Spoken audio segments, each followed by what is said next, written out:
I'm Melissa Shanahan, and this is the Law Firm Owner Podcast, episode number 191.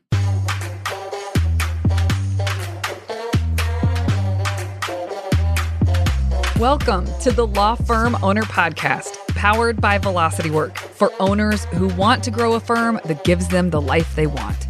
Get crystal clear on where you're going, take planning seriously, and honor your plan like a pro. This is the work that creates velocity.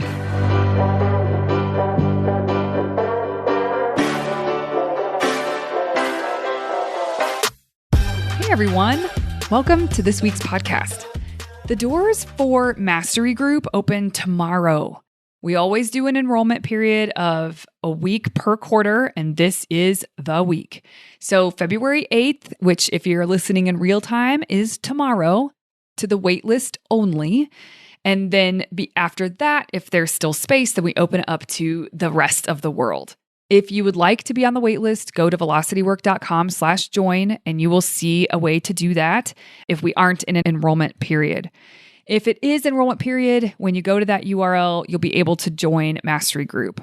I got to say, today's conversation with Soulmaz Taghavi is such a great example of what the work does for people.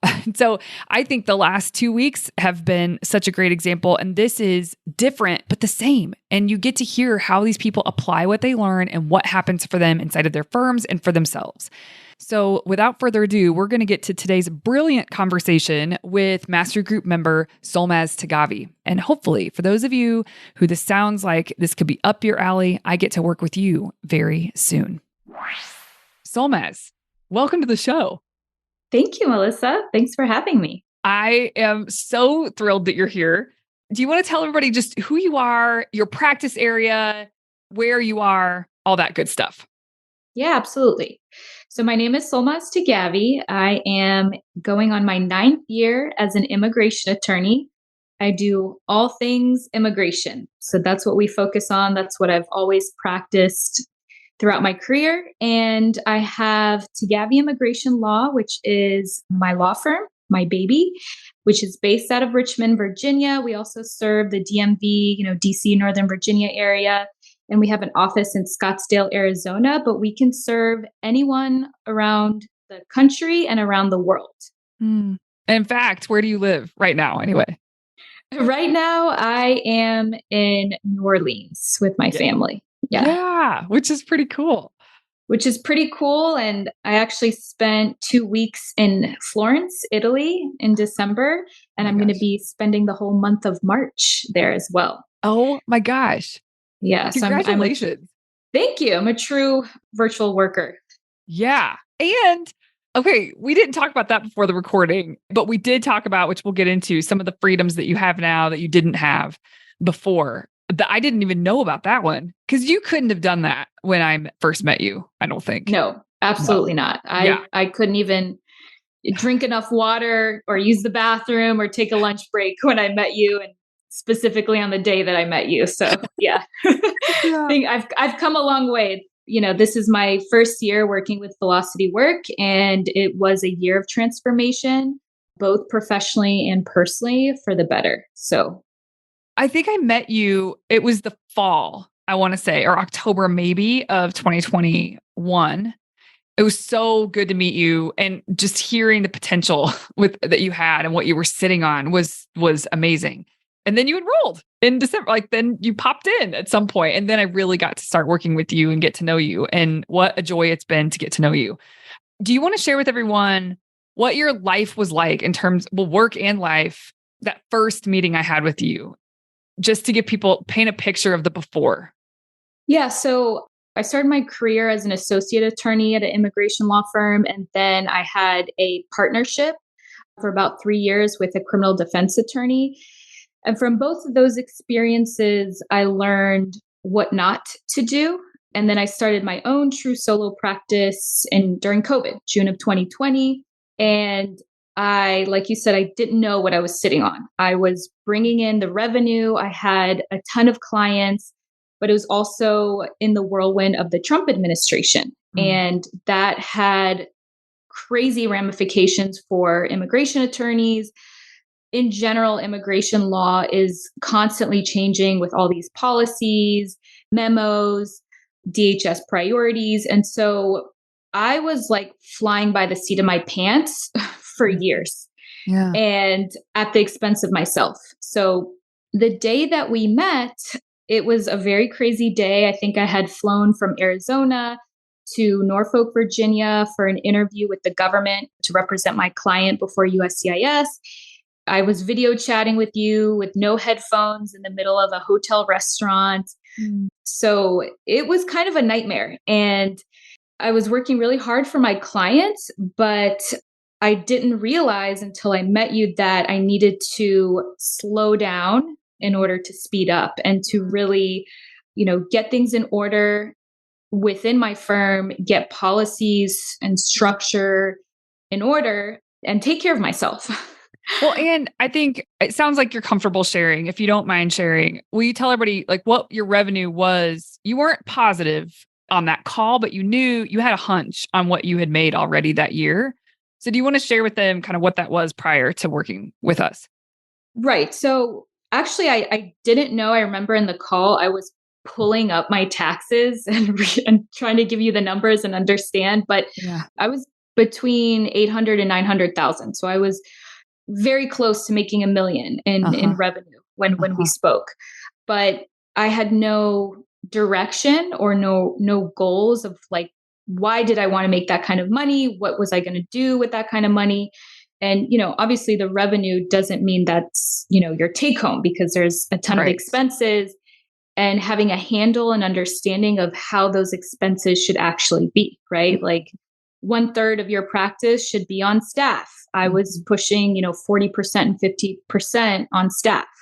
So I had the numbers, but I didn't know what it meant or what to Mhm. do with that number. Yeah. Okay. And at the time we were joking before, but really it was true that like you were, what did you say? You're perpetually exhausted. Like you didn't Yes. have time to go to the bathroom. You never had a lunch. You never basically you had hustled your way to making almost $1 million.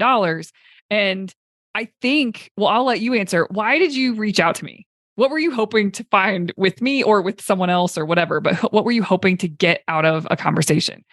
I wanted direction. I wasn't very concerned with myself or my well-being, but I knew that, if I'm working 10-hour days and I'm bringing in these clients, bringing in this money at what expense? Like for what exactly? And where do I go from here? Like how do I plan better for the future? Mhm. So, and then I remember that day that we had our call, I mentioned like, things are very busy and I had been listening to your podcast Mm. too, I think for about 6 months beforehand. And I was really inspired and I was like celebrity struck when, when we when we It's so finally funny. met. So I was hoping to get direction with my business, but I got that, but I also got caring about myself and the person leading the practice in order to be able to lead the practice. Yeah, you know what's interesting is I bet people think that a lot. That's the assumption is that they come because they want direction on the business in some sense of, some sort of way. But the only way you're going to get where you want to get, it's like impossible to not address how you're doing. Yeah. Yeah. so, For sure. so it is you have to focus on both sides. So yeah, that's Yeah. great. And I wanted to talk about the we thing. So, Yay. in philosophy work, each quarter we have our goals and then we have our rocks in order to meet our goals. Mhm. And then we have the we things, which is, something small. And if you listen to your podcast, you'll know what it is, but something small that you're going to decide to do for the quarter that's not big, right? Something like itty bitty that will be a little game changer. Mhm. And those we things actually were super helpful for me. Mhm. So I remember throughout last year, it was drinking water. Wake up in the morning, drink water in the middle of the day, drink water before I go to Mhm. bed, drink water because I was getting these tension headaches Mm. from dehydration. Yeah. And like you said, just exhaustion. Like I would sleep, but I would wake up just perpetually exhausted and I had no energy. And so I think one of the second we things was going to bed on time. And when I mentioned that we thing, you're like, okay, well, are you just going to say it, or are you going to have something specific that is going to make you to go to bed on time? Mm. So then I set up my alarm for at 10:30, it goes off, and that's when I start to get ready for bed. So Mm-hmm. I've started sleeping earlier, having better quality sleep, just the wee things, the small things to take care of yourself. Or, one of my other ones was like being on time. I was just Mm. perpetually late to every Zoom meeting, like one after another. And that was stressful. So, yeah, that was something that I didn't intend on seeking out from the membership, but it was very necessary that I gained. Mm.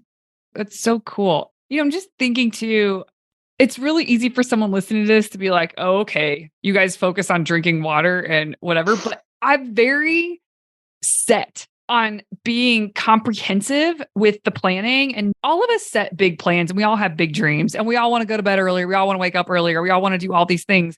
But how do we actually do that? How do we make it happen? And that looks different for everybody, right?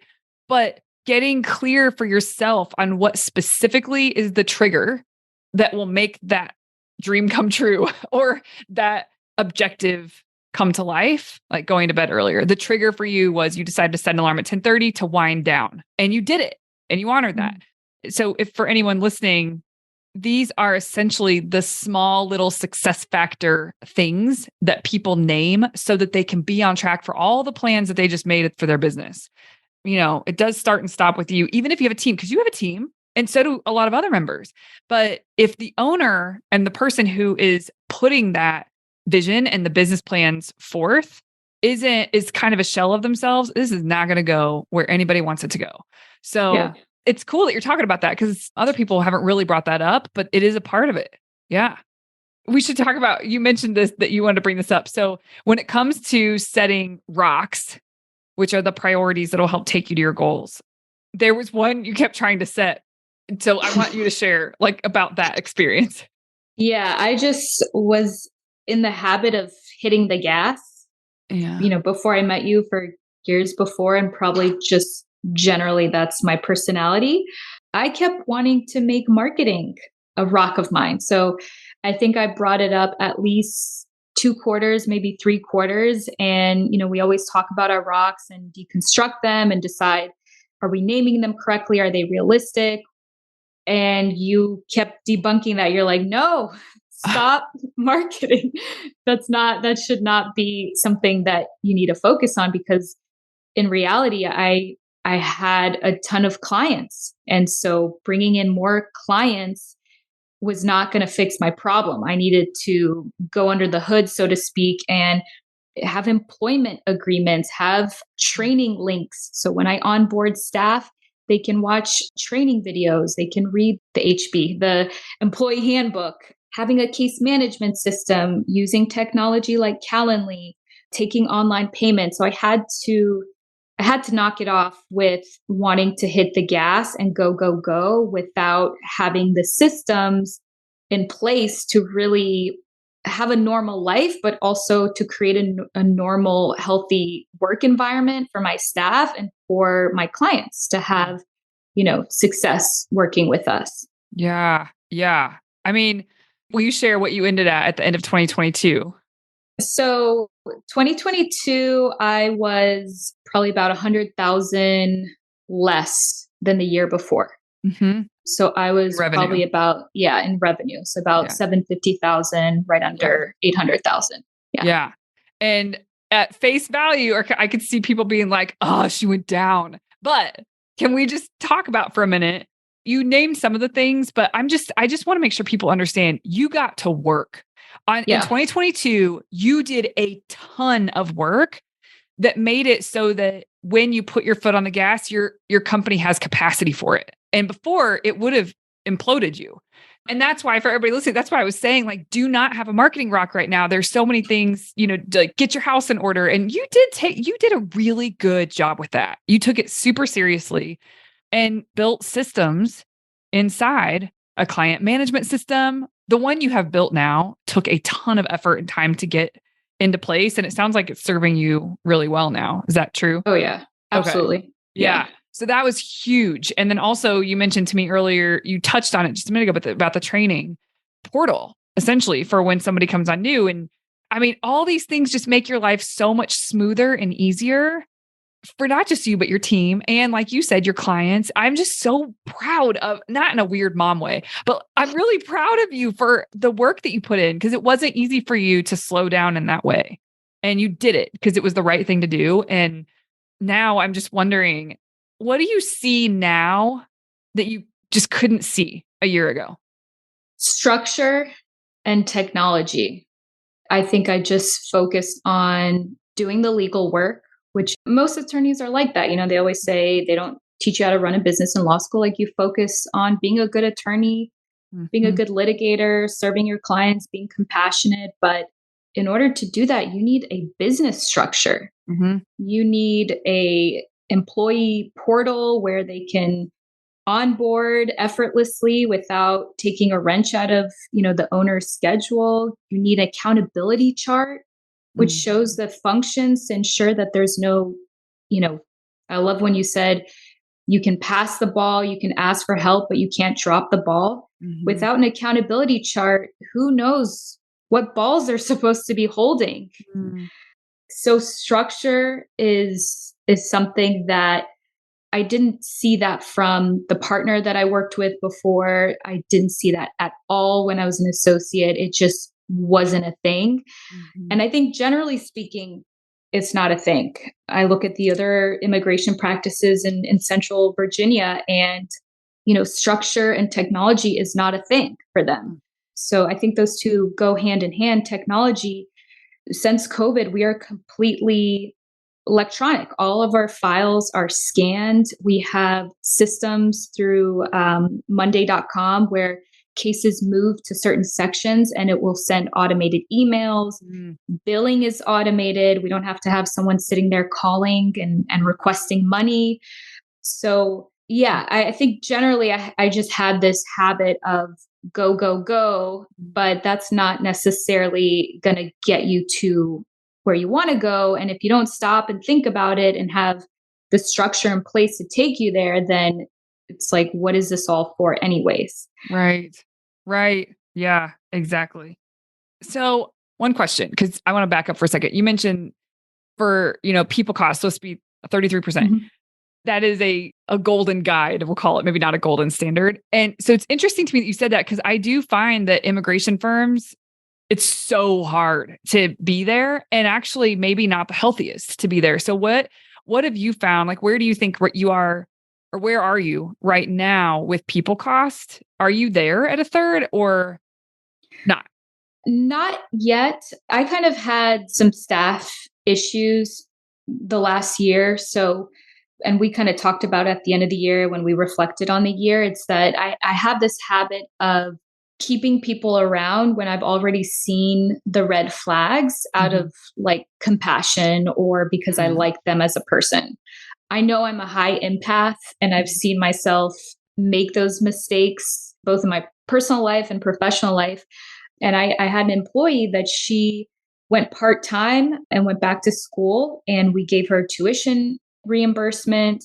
We gave her this position of firm manager, but being part time in a supervisory position is very difficult, especially when things move very quickly, like Mhm. in the immigration world. So she would say she could do things and she'd drop the ball, and I would basically pick it up for her as like a, like, oh, don't worry, I'll take care of it. But Mm. then at the end of the year, it was like, I'm paying someone to basically, I suffer because Mhm. I'm paying them, I'm losing that money, but I'm not getting what I'm paying for. So it's not a good investment. It's not a good Yeah. investment. Yeah. Yeah. It's an emotional investment. So Mhm. facts, not feelings. I'm sure Mhm. people will hear that on the podcast, but it's so true. And we're humans, right? Like, we want to help people, and I want her to go forward in her career, but I can't do that at the expense of myself and my business and my clients and the other staff members. So that, and I had a similar issue with my executive assistant. She would drop the ball on some crazy things like CLEs. I almost lost my license because of, some things that were given to her that she didn't finish. And I kept just, not addressing it and Mhm. brushing it under the rug. So that was one issue. And then in regards to immigration law, we have to do a lot of hand holding. And the systems that I've been working on this past year with Monday.com has all these crazy automations with emails. Mhm. So, for example, if their case is pending, and sometimes their case will be pending for years, every month they will get an automated email if they are in a certain section that says, "Hey, your case is pending. There's nothing for you to do at this time." Basically, reaching out to them. Where in the past, I used to spend every 6 months, I would call every single client, My and gosh. that took days. Yeah. And our Yeah. call volume went down. We were getting like almost 300 existing client calls per month. My gosh. And I was like, we got to get this number down. We have Yeah. to get ahead of the communication, send these automated emails. So the use of technology, I'm hoping now that this is all put into place, the call volume is going down each quarter, but that should help with getting closer to that 33%. But I'm not there yet, but I'm hoping at the end of this quarter, I will be. Yeah. Yeah.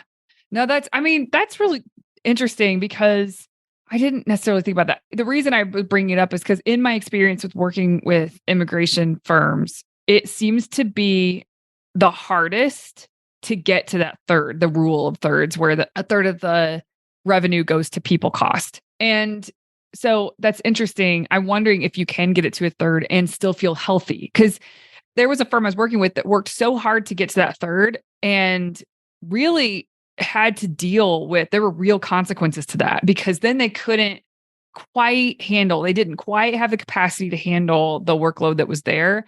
And it just killed them. And then finally they were like, screw this. And, we talked about it together. It was like, no way. Like, there's no reason to sit here. Everybody is suffering. And the truth is, your firm doesn't look like an estate planning firm down the road. This is very, very different. And so they kind of found their golden rule, so to speak, for themselves, which was closer to 40. But everything is really healthy for them. Now, listening to you talk about, is there ways to infuse technology even deeper so that they can reduce that more? Like, who knows? Like that's always an evolving thing. But that's partially why when I talked to you, what I shared with you about slowing down to speed up was partially because if you keep going, even if you're implementing systems along the way, you will likely be bloated as you grow. Because if you really don't slow down to speed up, then sure, you can implement here, this technology along the way and then this technology along the way. But along the way, having to hire people because you don't have that stuff implemented yet. And then if you do get that stuff implemented, then you have to cut the people that you had doing those. It's just a wonky way to go. It's totally possible and doable, but the way that you've set things up for yourself this year, and that's why I just like beam when I'm listening to you talk about it, is that you really did slow down and you were so intentional with getting your house in order. And you took a year to do that. And it took a year. I'm sure there's always tweaks and improvements you can make, but it took a year for you to get this stuff rock solid in a way where you don't feel like you're flying by the seat of your pants anymore. And people don't take that time. People are too attached to, well, I don't want to dip $100,000 in revenue. Yeah, but delayed gratification here. I mean, you have the ability with what you've done this year to put your foot on the gas and make a lot of money now in the firm, and your firm can handle it. It's totally fine. Before, it would have killed you. Yeah, it was So, killing me. yeah. So I just can't give you kudos enough. You mentioned Thank with you. the we things that you said that Rethings was really helpful. And before we push the record button, you said it goes hand in hand with Monday Map. So will you share a little bit what you mean by that? Because a lot of people that get exposed to us, they get their hands on the Monday Map PD, the guide, but a lot of people don't stick with the practice. And if they do, it changes everything. And you really have. And so I want to hear a bit about that, but then also with your team, because you work Monday Map with your team as well. Yeah, absolutely. So Monday Map, there was levels to my, I guess, understanding and use of Monday Map. But when it was first introduced to me, I was like, wow, this is brilliant. I every day make a to-do list, and at some unknown date or time, I'm supposed to finish this to-do list probably over the weekend or at night because I'm not actually plugging in those things into my workday.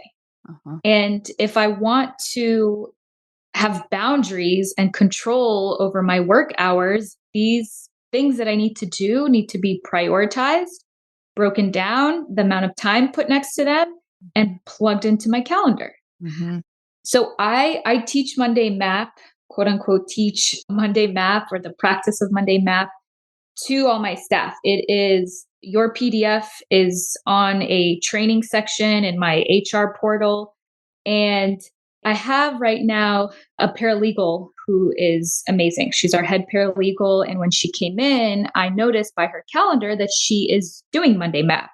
So she needs to assemble an asylum package. She will block out 2 hours on her calendar. Mm-hmm. But then I would see her adding the same thing the next week, the same client and the same blocked out time. And then I would see her instantly replying to Slack messages, instantly replying to client emails. And I was able to give her feedback in our review that, like, hey, you are doing the Monday Map and I'm sure the Friday wrap, but you are not honoring your plan. Mm-hmm. And it was true. Like, I can see when people come through the door, we have ring. So she would just drop things and kind of like blow with the wind, which is very common in immigration because people think like everything is an emergency and it could be something, totally unrelated to immigration law, like their driver's license or their passport. So I was able to give her feedback about honoring her plan. And I had the same kind of revelation, like I was doing Monday Map. And I think we actually had a mastery group meeting about distractions and like, why don't you actually get things done? And you kind of went into the science behind it. Like our brain wants to go to the easy thing, like checking your email or checking Slack.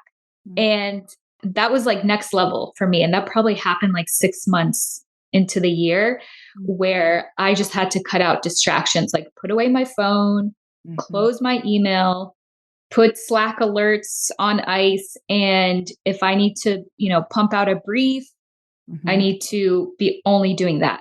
And that's it. So it kind of like, it's hard. And sometimes I fall off the wagon. Sure. Like there's been like 2 weeks where, yeah, I'm not doing Monday Map and then I have to work the weekend. And then sometimes I'll set aside time on the weekend to do the work. And I'm like, wait a minute, I'm just going to map this into next week. Like I'm not going to sit here all day. I'm going to map it into next week and the week after and try to stick to it. So it's a game changer, I would say. Yeah. And I really love that the way that you've chosen to work with your team, that it's a part of onboarding and that you're able to see, like you can tell when they are allowing distractions because you can see them instantaneously responding and really they're supposed to be working on putting together the asylum package or whatever. And just being able to say, why are you responding to this when you're supposed to be working on that? And I think that is probably really helpful for your team because it gives them permission that they don't have to respond immediately. A lot of team members probably think, for a lot of firms, probably think that they need to respond to the boss as soon as the boss posts. But if you are giving them permission to focus and you see their map, if there's something messed up with their map and you want them to change it, you'll have them change it. But it seems like there's a lot of peace of mind for you because you know what they're getting done. And then the way that you're communicating it, there's a lot of peace of mind for them because they know they have the permission to actually drop in and be focused and not worry about if you're pinging them or if someone else is or whatever. It seems like a really healthy way to implement it with your team. To take it to another level, so this head paralegal, we had trouble with her legal assistant. So a legal assistant will prepare the package for the head paralegal to review. And I had a conversation with all of them about Monday Map. And so the head paralegal was doing Monday Map and Friday Wrap with that legal assistant every Monday, every Friday to kind of help her figure out her issues. Ultimately did not work out with that legal assistant, but at least I had some sort of direction to Mhm. kind of point them towards that I know worked for me and was even a struggle for me. So yeah, I think it's a great way to ensure, you're evaluating their work and all that Yeah. and Yeah. giving them structure. Yeah. Well, this year, what are your rocks or like a couple main ones? So one of my rocks for this quarter, Q1, is to know and keep up with my KPIs and overall business numbers on a weekly basis to ensure if they're on track or off track. Well, wait, was that the rock we finally decided on? Because there's Yes. stuff that you have to do in there to know. And that stuff Right. to do are your rocks, right? You want that. And so if you want that, what are you going to have to do in order to get that? Got So it. what are you Yeah. going to do? So automate tracking. Uh-huh. I'm working with a Monday specialist so they can pull those KPIs automatically and we can see them visually in a chart, in a pie circle, whatever it is, but Yeah. automate the KPI tracking. I already have my accountability chart that has each team's KPIs Uh-huh. and the goals for their KPIs, but I just don't, it's just hard to look at them every week. So when it's automated, it'll be easier to see them. Mm-hmm. Fixing screening. I kind of worked on that today. Actually, I recorded a training video for intake screening and increasing the number of people that are doing screenings. And I already had a Calendly expert do like a round robin so it can hit two people's calendars Mm-hmm. because we're booked out till March for screenings. Mm-hmm. Consultation fix, same thing. I have an of counsel attorney and we just fixed up so it can be round robin. She speaks Chinese and Korean. If you're doing Mm-hmm. Spanish or Farsi, then they will get bumped to me, but it's like doubling up on screenings, doubling up on consultations Mm-hmm. in order to speak to more people and have more clients potentially come in order Mm-hmm. to hit those numbers, for the KPIs. Yeah. And then I had to take marketing out of it. Marketing was my other. I don't think for this quarter, I'm thinking for next quarter Yeah. That's great. that and the marketing is not just going to be marketing Right. because that's what I thought about when early last year. It's going to be who is my avatar client that I love and I want to work with Mm. Yeah. and I want to pursue marketing to that clientele Yes. specifically. Yeah. Totally. Yeah, I'm sure. I know you'll get really specific. And that's for everybody listening. She's sharing like what her focuses are for the quarter. And when you submit the rocks, you have to name them really specifically. Like, what is the project? And so basically, she's just describing her projects that she's working on, which is cool. And those are all things that'll help you almost further get your house in order. It's like tweaking things now that Yeah. it's a luxury to be able to get to this stuff because you have so much of the other stuff done. That's great. Yeah, it's like fine tuning right now Yeah. because all of last year working with you, we know the numbers, we know the KPIs, Hmm. but now it's like, okay, let's be intentional every single week Yeah. about our numbers so that if we have a quarterly goal, you have to keep breaking that down to not just looking at the end of the month, which is what I Right. was doing last year, but at the end of the week. So you can Yeah. make changes in live time. Yes. Yes. That's so good. Yeah, So good. it's And just to exciting. be clear, not changes to the goal. She means changes because some people they look every week at their numbers and then they start to change the numbers because they get a little weirded out that like they're not going to hit it or whatever. And I always say, do not change your goal, but you can change your initiative. You can change the things that you decide maybe to do or not do to see if you can affect the numbers more. And you can only do that when you look at them more of the time. Yeah. And I have an example of that. So Oh, when we first started, we used to just do paid consults, but then we started doing 15-minute free screenings to uh-huh. make sure like, do they have a case potentially? And do we even want to work with them? Yeah. And so when we started that and we started the KPIs of how many leads, how many qualified leads, and the conversion rates, I found out with my intake specialist that there was two issues. He was booked too far out, or there wasn't enough availability.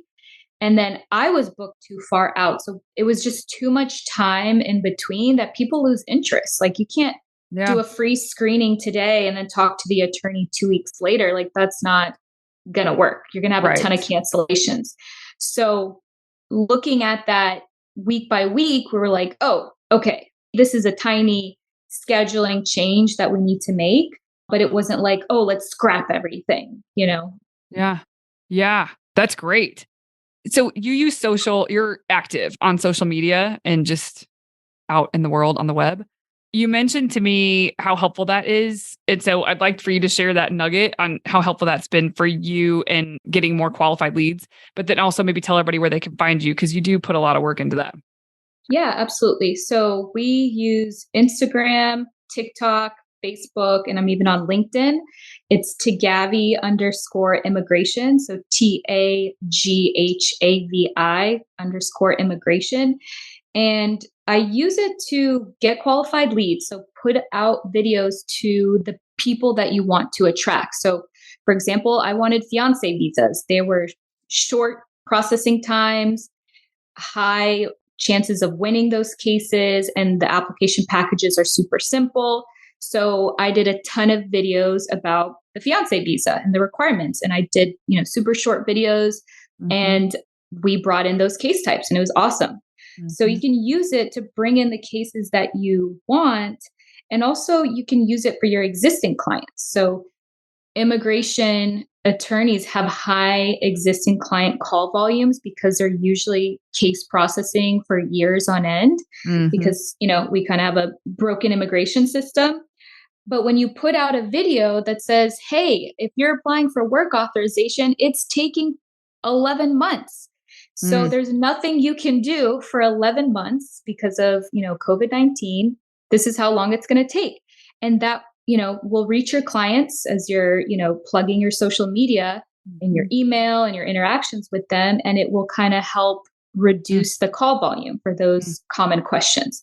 So that's how we use social media. And for any other attorneys that want ideas or feedback or examples, check out, our TikTok, Instagram, Facebook, and follow us. Yeah. Cool. I didn't ask you, what goal did you set for yourself for 2023? Well, it's a numbered goal. Yeah. Is that what you mean? Yeah. Yeah. I'm kind of wavering between 1.2 and 1.4 Why? million.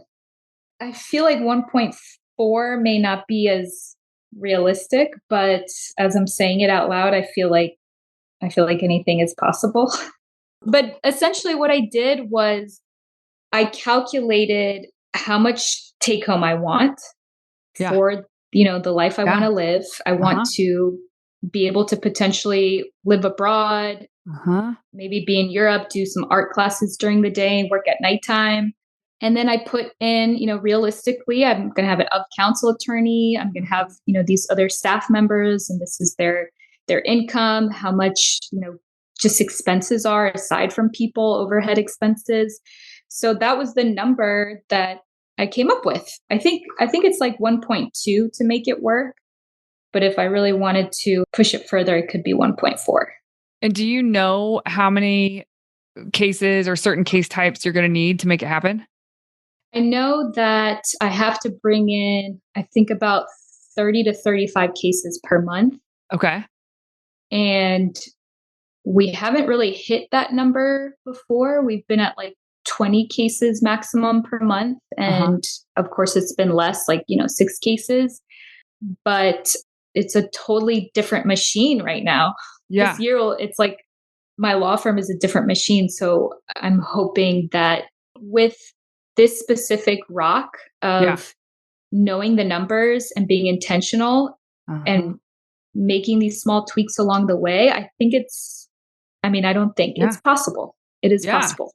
Oh, it definitely is. So that's what I was going to ask you is if you do 1.2 or 1.4, either one, do you have the capacity to handle it? It sounds like you do. And you probably would have to would you have to make another hire or two? Yeah. And I did that's calculate, potential, and I am interviewing just to, have some resumes on hand. But yeah, I did calculate like potentially having a full-time associate versus the of counsel person, and also potentially hiring another legal assistant. Yeah. One more question. So the 30 to 35 cases a month would have to come in. Did you, when you're planning out your quarters, did you ramp up so that there's less that you need in the front end of the year and then more in the back end of the year? Or no, you just did it evenly across the four quarters? Yeah, I did it evenly, but from last year, I realized that you can ramp up Uh-huh. when needed, because I was much lower at Q3 and I was kind of freaking out Uh-huh. and I was slightly, depressed about it. But then I kicked it into gear Q4, Uh-huh. and obviously I didn't hit my number from the year before, but I really like bumped up and got close. Yeah. So it was the best quarter of the whole year. But I also had a little bit less to work on Uh-huh. earlier in the year. I had so much more to work through. So yeah, I'm keeping it even, but I do have confidence that if it's slow in the beginning, I can ramp up when, rubber meets the road. Right. It's gonna be so interesting. Okay. I mean, I say go for it. Because here's the truth. The only reason I didn't say like, yeah, at the beginning is I just had questions about how you came to that number. But I think people get too attached to the numbers. And I think it's really good to set something like that, because then, for instance, like, you need 30 to 35 cases through the door. You need to be intentional with your numbers. It sort of force functions all this really healthy behavior in the firm so that you can meet the goal. But people tend to use their goal in a really unhealthy way against them. And that's not what you're doing. And I'm not a proponent of that at all. I really do believe that, yeah, you set a goal so it informs how you need to show up in order to make that Yeah. happen. And that's exactly what you're using it for. So that sounds super healthy. And why not? Why not shoot for, like, go for it, man? You've got so much in place right now that is going to support your growth. The hires you'd have to make in order for that growth to happen. Like, go for it, because at the end of the year, let's just say you do shoot for 1.4, and let's say you land at 1.1. Are you going to be pissed?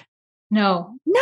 I'll be happy. It's the Be most happy. amazing thing. And you'll Yeah. hit 1.4 the next year, right? So it all just doesn't matter. It's just about putting a stake in the ground. Like, that's what we're going for. So it lines you up well. And then where you land. And then you figure it out again next time. So you're a really strong example of what that can look like. That's really cool.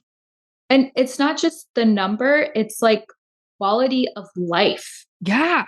Because throughout this experience, I'm able to choose the clients I want to work with, clients that aren't exhausting, your case management system or your staff, and don't make you miserable. And when I go into my office, when I go in person, I'm happy. Like, I'm not stressed, I'm not dehydrated, sleep deprived. Like, there is an element to this that is, not to sound cheesy, but priceless. Yep. And there's just, too many attorneys that are like running themselves into the ground. And like, this is not just about your number. Like, the number, we in the beginning were like, what life do you want to live? What car do you want to drive? How many days off? Do you want to work only 4 days a week? Like, I would love to work 4 days a week and be more creative with my other, hobbies.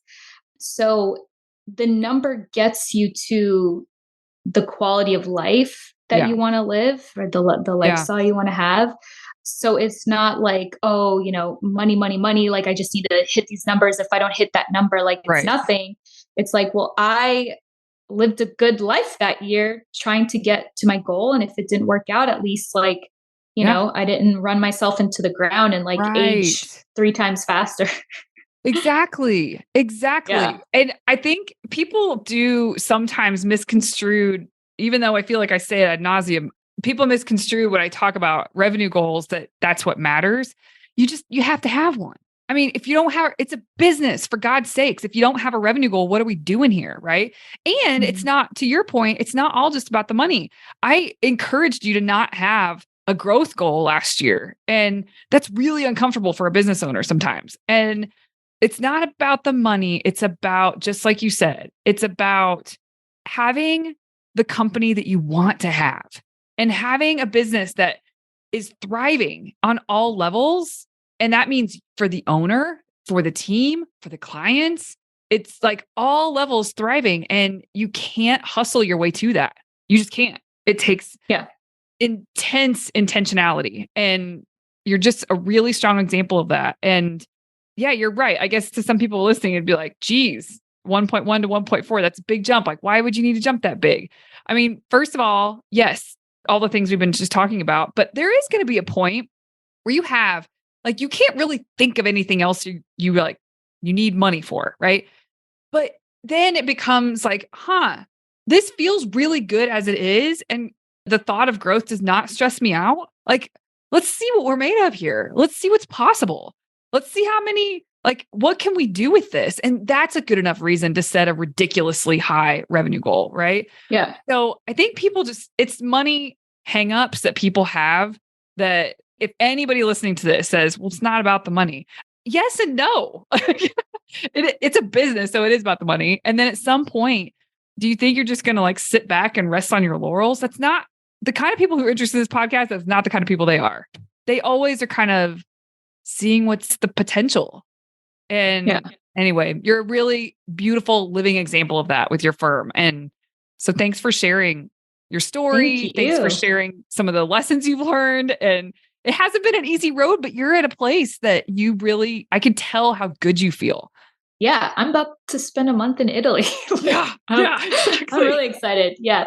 And Melissa, thank you, because I was physically and mentally drained and I did not have direction. And I liked your vibe. I liked your podcast. I was like starstruck by your podcast, and just, it was a year of transformation for me personally and professionally. And yeah, I super appreciate you and the energy that you bring to all our meetings and advice. And you're so direct and you call it out as it is. And the world lacks that. You know, everyone wants to like sugarcoat things and they're worried about how they come off, but you're super direct. Like, hey, wait, that's not right. Like, we need to fix that. And I appreciate that. That's the way to get better, you know? So thank you. Thank you. I just thank you so much. That means the world to me to hear. And it has been an honor and a privilege to get to watch your journey this year and get to work with you. Cause